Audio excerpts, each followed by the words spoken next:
Recipes. ఇంట్లో ఇలా multigrain పిండిని కనుక చేసి పెట్టుకున్నామంటే చిన్నపిల్లల నుంచి పెద్దవాళ్ళ వరకు ఎవరికైనా సరే ఒక్కొక్కసారి అలసటగా ఉంటుంది.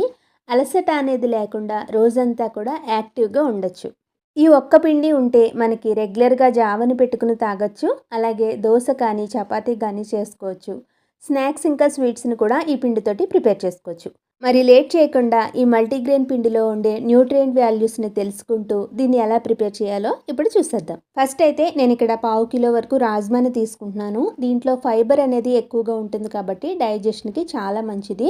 పొటాషియం ఎక్కువగా ఉండడం వల్ల మన బ్రెయిన్ అనేది యాక్టివ్గా ఉండడానికి ఉపయోగపడుతుంది. దీంట్లో ఉండే ఫోలిక్ యాసిడ్ వల్ల డెలివరీ అయిన వాళ్ళకైనా ప్రెగ్నెంట్ లేడీస్కైనా కూడా చాలా మంచిది. నెక్స్ట్ మనం 1/2 కిలో వరకు జొన్నలు తీసుకోవాలి.